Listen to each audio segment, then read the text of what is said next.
একটা অশ্বারোহী ঘোড় চালক যিনি ঘোড়া চালায়, তিনি তার বাড়ির থেকে তার গন্তব্যস্থলে পৌঁছানোর জন্য ঘোড়া ছুটালেন। ঘোড়াটা ছুটতে ছুটতে ছুটতে এসে তিনি ক্লান্ত হয়ে গেলেন। একটা বট গাছ বা কোনো একটা গাছের ছায়ায় বসলেন। গাছের ছায়ায় বসে ওইখানে কি সে চিরস্থায়ী ভাবে থাকবে?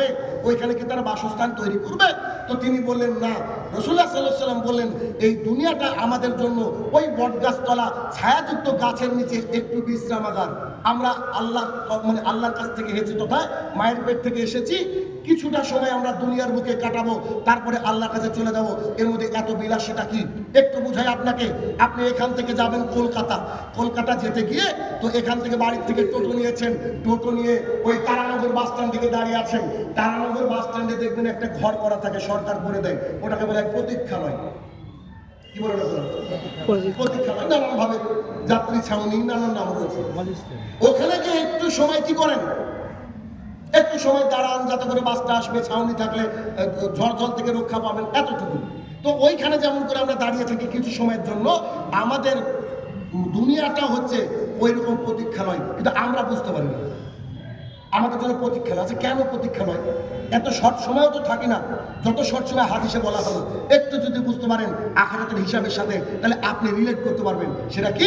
রাসূলুল্লাহ সাল্লাল্লাহু আলাইহি ওয়াসাল্লাম বলছেন, কিয়ামতের মাঠে যখন হিসাব নেওয়া হবে, সেই একদিন সমান হবে 50,000 সানা, 50,000 বছর সমান একদিন।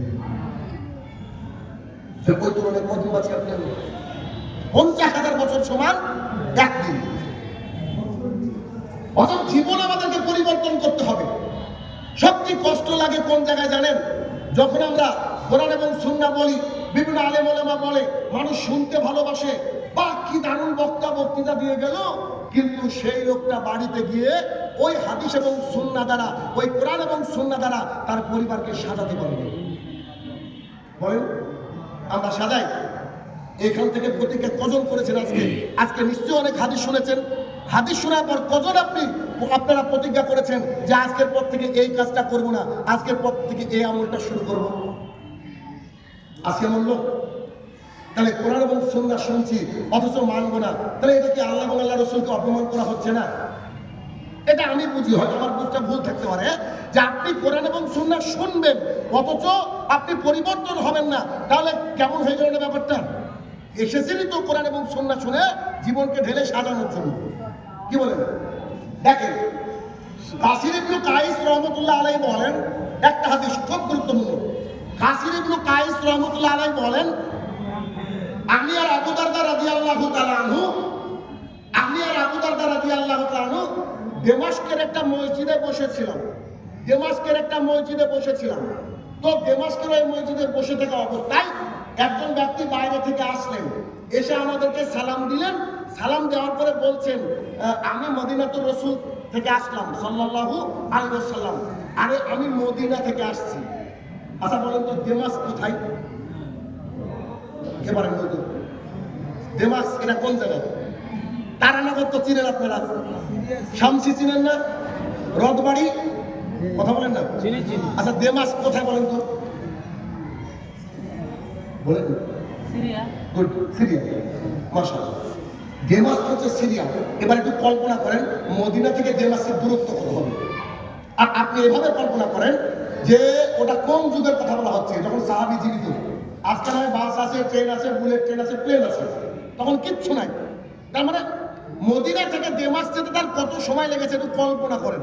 এবার তার বিষয়টা একটু খেয়াল করেন, তাহলে বুঝতে পারবেন কোরআন এবং সুন্নাহ কি করে মানা উচিত। দেখেন, তিনি বলছেন, আমি মদিনা থেকে আসছি, আমি শুনেছি আপনি নাকি রাসূলুল্লাহ সাল্লাল্লাহু আলাইহি ওয়াসাল্লামের মুখ থেকে শোনা হাদিস বয়ান করেন, আমাকে একটা হাদিস শোনাবেন? কি বলছেন?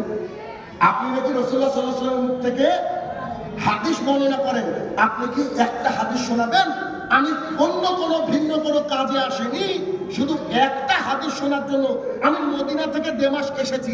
তখন আবু দারদা রাদিয়াল্লাহু তাআলা বলছেন, আমি রাসূলুল্লাহ সাল্লাল্লাহু আলাইহি ওয়াসাল্লামকে বলতে শুনেছি, কোন ব্যক্তি যদি দ্বীন ইসলামকে জানার জন্য কোন একটা রাস্তা ইখতিয়ার করে নেয়, কোন একটা রাস্তায় হাঁটতে শুরু করে, আল্লাহ সুবহানাহু ওয়া তাআলা তার সেই রাস্তাটা ধরে জান্নাতের দিকে ঠেলে দেন, এবং আল্লাহ তাআলার জমিনে যত জীব, যত জড়, আল্লাহ তাআলার এই সমুদ্রের মধ্যে, নদীর মধ্যে, পুকুরের মধ্যে যত মাছ, যত পোকামাকড় আছে, সবাই তার জন্য মাগফিরাতের দোয়া করতে থাকে।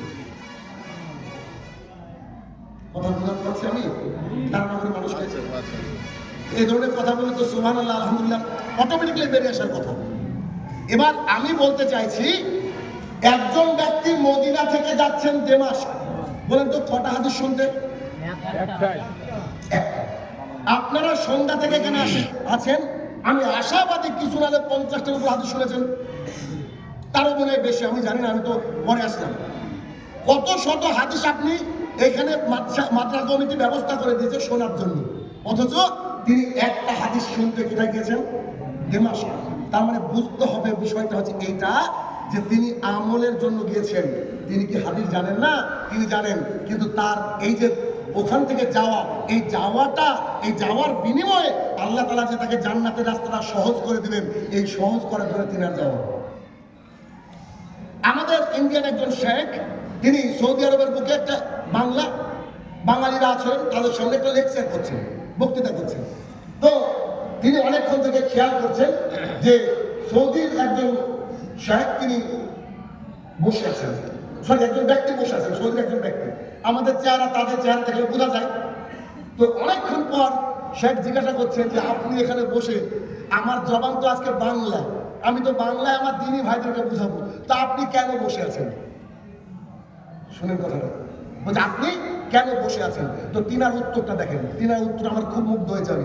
উত্তরটা কি ছিল জানেন? উত্তরটা দেখেন, তিনি বলছেন, আবু হুরায়রা রাদিয়াল্লাহু তাআলা আনহু বলেন, রাসূলুল্লাহ সাল্লাল্লাহু আলাইহি ওয়াসাল্লাম বলেছেন, দুনিয়ার বুকে, হাদিস একটু লম্বা, একটু শুনেন, দুনিয়ার বুকে কোনো মুমিন, কোনো মুসলমান যদি অপর কোনো মুসলমানের বিপদ উদ্ধার করে দেয়, মানে ঠিক টোটোটা পাংচার হয়ে গেছে, রাস্তার পাশে দাঁড়িয়ে আপনার একটু ক্ষমতা আছে, ওই বামটাকে একটু উঁচু করে ঠেলে দেন, এটা উপকার। রাস্তায় যাচ্ছেন, একটা কাঁটাযুক্ত ডাল পড়ে আছে, সরিয়ে দেন, এটা একটা উপকার, মানে মানুষের উপকার। কোনো মানুষ যদি বিপদে পড়ে তো তার বিপদ উদ্ধার করে দেয় আল্লাহ সুবহানাহু ওয়া তাআলা দুনিয়াতে এবং আখিরাতে। আল্লাহ সুবহানাহু ওয়া তাআলা দুনিয়াতে এবং আখিরাতে যে ব্যক্তি তার বিপদকে দূর করে দিল, আল্লাহ তাআলা তার বিপদ সমূহতে একটা বিপদকে দূর করে দিলেন। রাসূলুল্লাহ সাল্লাল্লাহু আলাইহি ওয়াসাল্লাম বলেন, কোন ব্যক্তি যদি কারোর দারিদ্রতা বিমোচনে সাহায্য করে, কেউ গরিব মানুষ খেতে পায় না, কিন্তু মানুষকেও বলতে পারে না, এরকম একজন মিসকিন মানুষ, অসহায় মানুষ, সেই বাড়িতে যদি রাতের বেলায় এক বস্তা চাল দিয়ে আসে, কিছু টাকা দিয়ে আসে, কিছু ডাল দিয়ে আসে, অর্থাৎ যে ব্যক্তি দারিদ্রতার সীমায় বসবাস করে, নিচে বসবাস করে, তাকে যদি কোনো ব্যক্তি সাহায্য করে, আল্লাহ সুবহানাহু ওয়া তাআলা তাকে দুনিয়াতে এবং আখিরাতে সাহায্য করবে।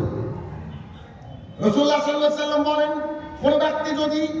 কোনো ব্যক্তি যদি অপর কোনো মুসলমানের দোষ ত্রুটিকে ঢেকে রাখে, আল্লাহ সুবহানাহু ওয়া তাআলা ওই ব্যক্তির কিয়ামতের মাঠে দোষ ত্রুটিকে ঢেকে রাখবেন। এর পরের বাক্যের জন্য এই হাদিসটা তিনি বয়ান করছেন। তিনি বলছেন, কোনো ব্যক্তির রাস্তা যদি কোনো দ্বীনি মাজলিসের দিকে যায়, কোনো ব্যক্তির রাস্তা যদি কোনো দ্বীনি মাজলিসের দিকে যায় আল্লাহ সন্তুষ্টির জন্য, ইলম নেওয়ার জন্য, তাহলে সেই ব্যক্তির রাস্তাটা জান্নাতে পৌঁছাতে আল্লাহ তাআলা সহজ করে দেন, এবং দুনিয়ার বুকে যত জীবজড় রয়েছে সবাই তার জন্য মাগফিরাতের দোয়া করতে থাকে।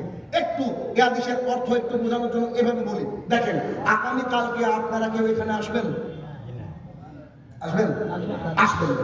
আজকে আপনাদের রাস্তাটা কোথায় ছিল? কেউ বলছে হাটে যেতে হবে, কেউ বাড়ি থেকে বাজারে যেতেন, কেউ চায়ের দোকানে যেতেন, কেউ স্ত্রীর সাথে গল্প করতেন, এক একজনের রাস্তা ছিল এক এক দিকে। কিন্তু দিনকে জানার জন্য আপনাদের সবারই রাস্তাটা আজকে কি? এই হিফজুল কোরআন মাদ্রাসা, তাই না? সবারই রাস্তাটা এইদিকে। আপনি আমি সবাই এসেছি কেন? দিনকে জানার জন্য, দিনকে মানার জন্য, দিন থেকে উপকার লাভ করার জন্য। এখন আল্লাহ সুবহানাহু ওয়া তাআলা বলছে, এদের জান্নাতে যাওয়ার রাস্তাকে আমি সহজ করে দেব। সুবহানাল্লাহ।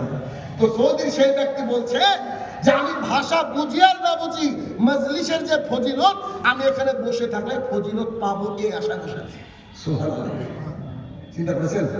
ভাষা বুঝি আর না বুঝি, আরবি তো কিছু বলবেন, ওটা তো বুঝবো, বাংলা নাই বুঝলাম, কিন্তু আমি ফজিলত পাবো বলে এই মজলিসে বসে আছি। অর্থাৎ মজলিসে বসার অনেক হাদিস রয়েছে, ওদিকে গেলাম না, একটু আপনাকে বোঝাতে চাইলাম বিষয়টা যে এইরকম। তাহলে আমরা আগের হাদিস থেকে জানলাম যে আমাদের দুনিয়াটা একেবারে তুচ্ছ কিছুই না।